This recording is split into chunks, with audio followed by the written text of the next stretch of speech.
Latinos, welcome to Opina with Liliana Ospina, podcast with interviews with Latinos that are making positive contributions to our Hispanic community in Michigan and all over the United States and the world. And today I have a very special guest. Is a community leader, a woman that has been a fighter since young age, and a woman that is deeply involved with her community. She loves her community, and this person is Laura Chavez. Laura, welcome to Opina con Liliana Ospina, and I'm very happy for the interview. And just tell me the story, tell the community the story, because the first time I heard your story, I was like, wow, this woman is a trailblazer, is a fighter, how you use tragedy to power you and achieve great things. You know, many people, when they face tragedy, like they stay there, but you use it to give you that power to fight and become the person you are. Who is Laura?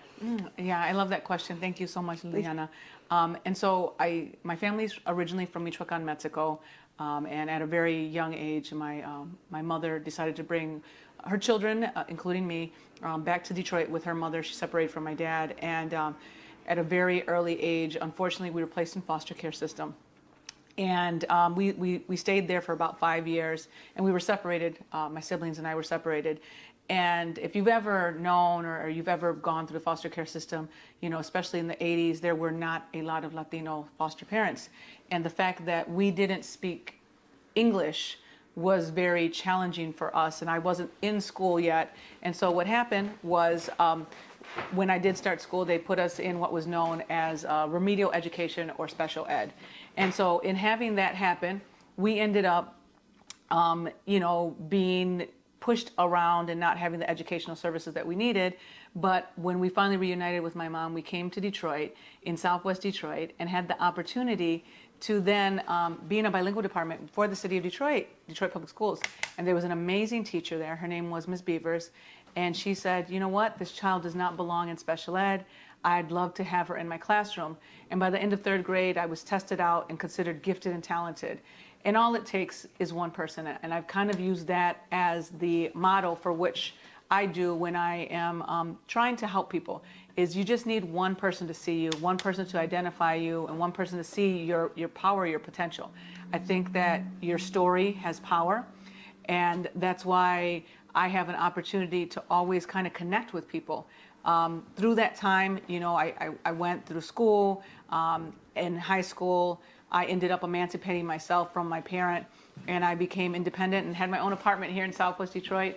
I call myself the daughter that Southwest Detroit raised, because it was community partners, community organizations, from my coach at Western to Danto Furniture, the owner, who gave me a full-time job. And I rode my bike from Southwest Detroit to Wayne State University. I earned all the scholarships that I needed to go to school at Wayne State and earn my degree in education. And I never allowed any obstacle to be a hindrance to me. I knew that if there was an obstacle, I was solution driven. And I think that that's also another method that I've been able to kind of champion and continue to use as I move forward. And so I don't focus on the negative. I focus on how do we move forward? How do we get around, underneath, or over, or through the obstacle that's in front of us? And so riding my bike to Wayne State, graduating early, becoming a teacher by the age of 20, having an opportunity to connect with so many students. My degree's in bilingual bicultural education. I loved it. And then there came a time when the city of Detroit had a very challenging situation financially, and teachers were kind of asked to move around and do things a little bit differently. I transitioned and went into banking, but I felt like education was always at my heart, and so I found a way to be a teacher even in banking, and it was through financial literacy. And so being bilingual and having the opportunity to help our Latino community, who really didn't have a lot of trust in the financial institutions, I was that trusted advisor. And for them to trust me, I never ever felt like it was a sales pitch. I felt like I'm educating them and letting them know what resources are out there for them, and they make the choice. I became a top performer. I've also been an executive in banking. Flagstar Bank is probably the bank that I was known for the most. I loved it. It was a great, great bank to work for. There was an amazing CEO, Sandro Danilo, who really gave me a platform to help Southwest Detroit specifically. In that time, I was able to volunteer and help out with the Michigan Hispanic Collaborative. I would do the cafecitos. I would also do a lot of resourcing to try to bring funds to Southwest Detroit through the CRA, which is the Community Reinvestment Act. And so every time your bank is doing banking business in a community, they're obligated to then invest in that community. And so I knew that that was an opportunity for us to then do that. One of the bigger investments that Flagstar made in Southwest Detroit was at La Jolla Gardens.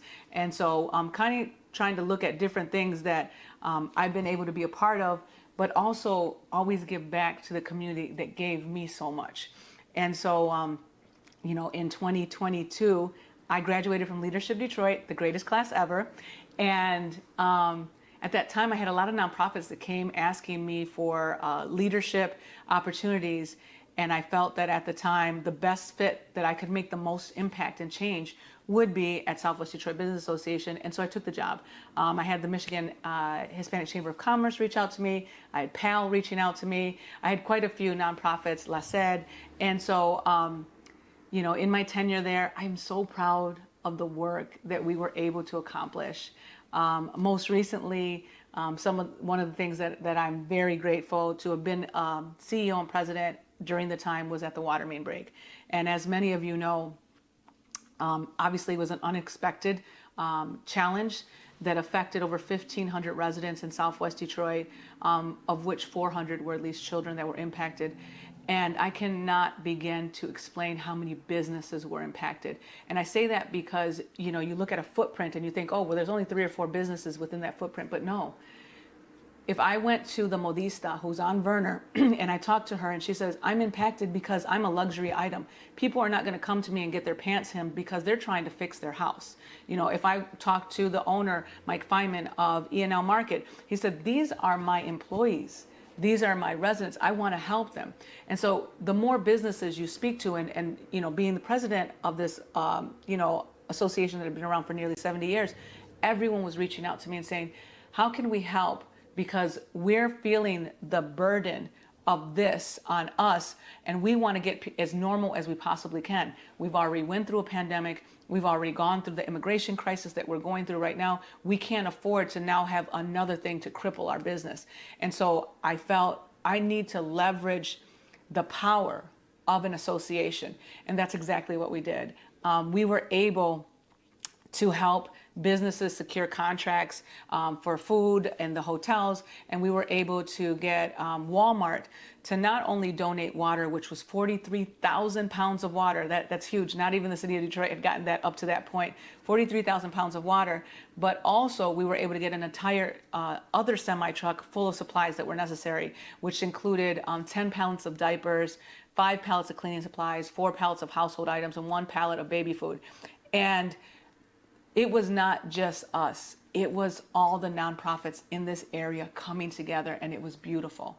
And then to see the community really rallying to help these 1,500 residents and the businesses wanting to do the work and to be in that seat and to be feet on the ground day in and day out, knocking on doors, bringing Alliance Catholic Credit Union with heaters that they got from Home Depot, you know, or from Ace Hardware, bringing all of these resources that the people truly needed, truly was impactful for me as a leader, but also a resident of the community, and to know that I was truly helping the people that meant the most to me.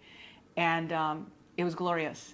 And I think that in my tenure, that will be probably one of the proudest moments that I'll ever have, is the success that we had as a community coming together with Detroit Hispanic Development Corporation, LACED, you know, the oldest social service organization in the city in Southwest Detroit, also Urban Neighborhood Initiative, Congress of Communities, and then the community volunteers, Southwest Pride, you know, and residents, just everyone showing up, obviously working with the city of Detroit, because you know, it was very, very important for all of us to be able to have this collective partnership and community, and to be able to bring the challenges right away to the people that could make change. And so it was a lot of moving pieces very quickly, but so thankful and so proud and so honored to see just the beauty and pride of Southwest Detroit. Because you mentioned you are the daughter of Southwest Detroit. You're the product Correct. of this community, and that's why you're so committed to it. Yeah, I refer to myself as a daughter that Southwest Detroit raised, and I say that wholeheartedly because I would not be the person that I am had it not been for this community that raised me. Whether it's my friendships that I have with people who are also community leaders today, whether it was teachers that saw something in me, whether it was my coach, whether it was business owners that also invested in me and have continued to champion me, or just a social worker that happened to be from Southwest Detroit. I'm proud. I'm proud that my roots are from Southwest Detroit, Detroit Raíces, Raíces Detroit, but also I say it every single interview, I am the daughter that Southwest Detroit raised. And that's so interesting because a lot of people, not many, but they come from a place and they live. They live and they do their life in another place and kind of forget their roots. Mm-hmm. And that's so commendable of you because you haven't forgotten your people. No. And you're always trying. I mean, I know you since Latinos in Michigan began. 8 years. I mean, we never really talk because I'm always doing my thing, but I've seen you in many events when you were in the bank and in other things, and you're always doing things improve the community, working with the community, and that's I respect that because, like I said, some people mm-hmm. are from certain places and live and do their life, and okay, good, yeah. I think that that's a very valuable point, and I think that youth in Southwest Detroit, they do want to contribute and they want to put their stamp on the community that they live in.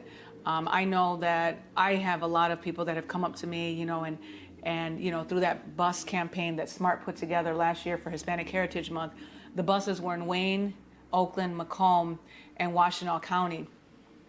And I had young people come to me and say, "You're my Latina.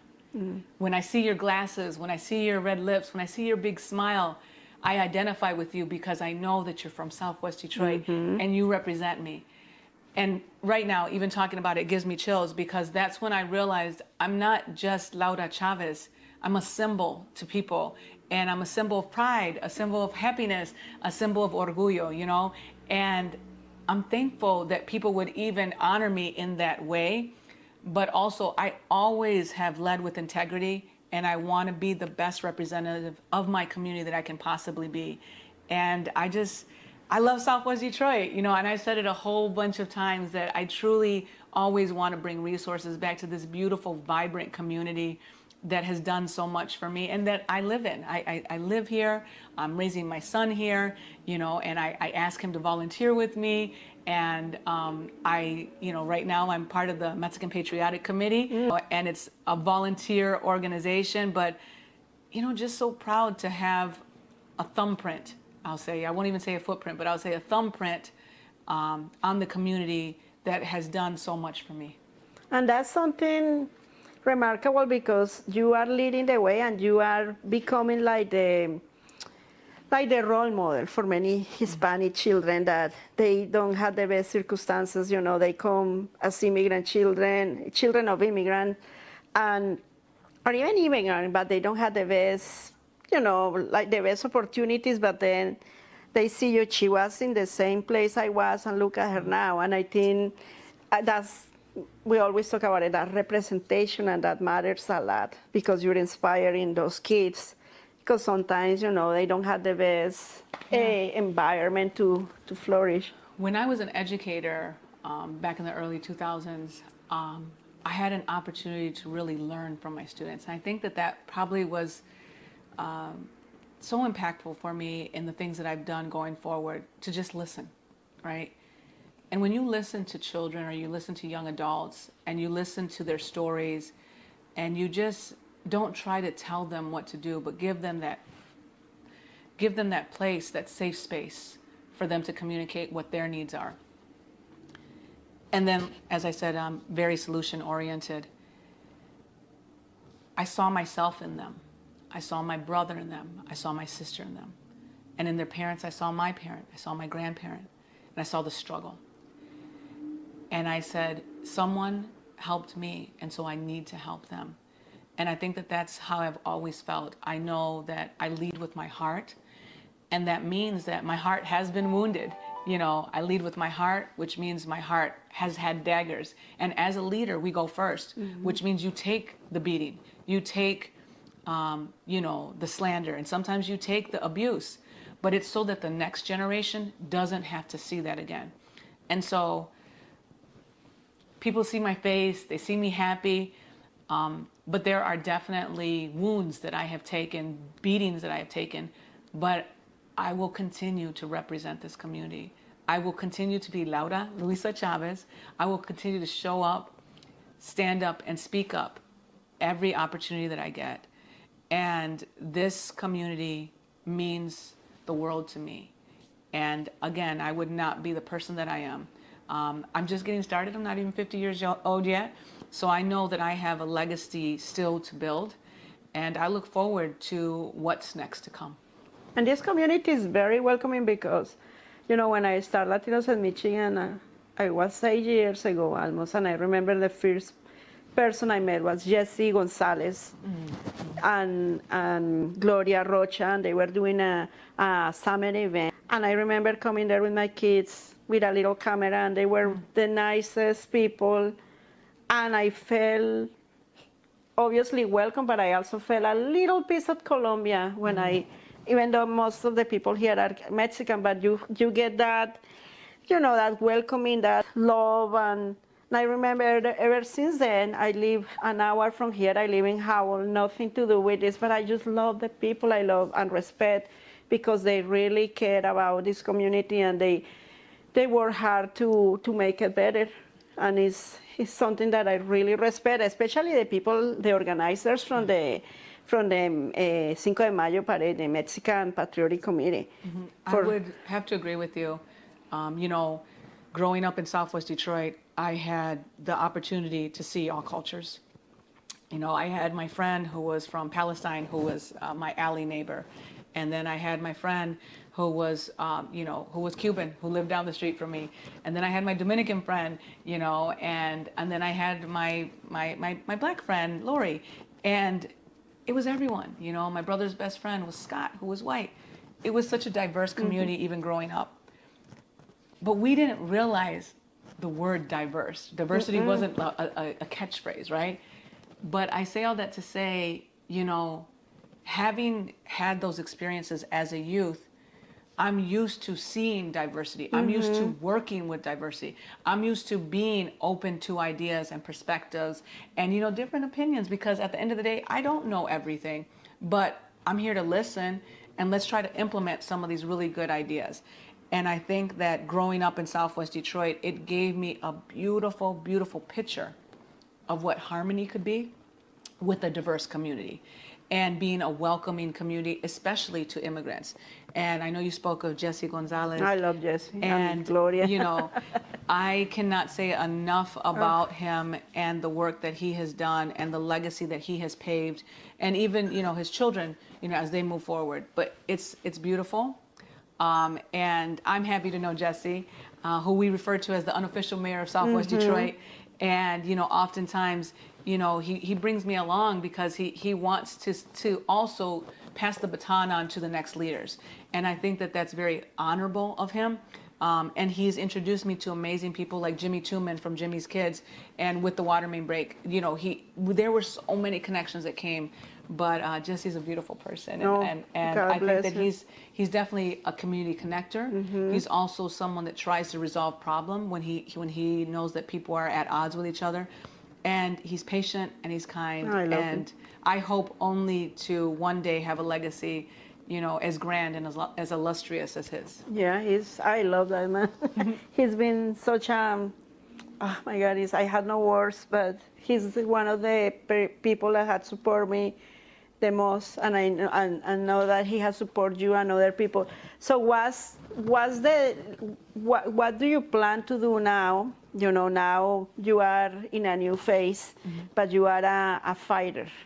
You're not a person that backs down, when tragedy occurs. So what's the next phase for you? As I move forward, I will continue to advocate for Southwest Detroit. I'm still part of several organizations, including the Mexican Patriotic Committee.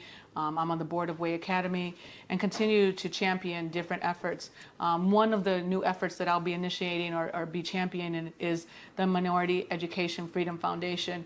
And we want to really, really do something exponential for young people, especially with technology. We had our inaugural event earlier this year for Women's History Month, and it was amazing. And I know that we have an opportunity to do so much more. And I'm proud to be a part of this group and to see what we do next. But we're the best is yet to come. And there will be more to come, so stay tuned to my LinkedIn, stay tuned to my social media, and you will see me in Southwest Detroit, always representing, always doing the most that I possibly can for our community, but also, being the best representative that I can be for those that represented me. And Laura, what will be the message for the community, for the young kids, for the new generations? I mean, you are a woman that inspired, and you are a role model for many young people and many women that want to get ahead of, in life. Yeah, I always say that your story is your power. Never be afraid to tell people your story. I think that the more people that listen to your story, then they can relate to you, and then they say, oh my God, that's something similar to what I've been going through. And it actually helps people. I think being open to new opportunity, making sure that you are open to being a mentor or being mentored, those are very important things that have helped me as an adult and as a young person in the community. But also, being true to yourself. I think that it's very important that you be true to your values, listen to your core, and follow your heart. I don't know that I've ever regretted anything that I've done in my professional life or in my personal life. I'm very proud of the road that I have paved and will continue to pave. But I do love to bring people forward with me. I am always a strong advocate for seeing successful people from this community and helping them. I want to see everyone have the opportunity to go from a caterpillar to a butterfly, and spread your wings and be as beautiful and abundant as you can possibly be as you continue to grow in life.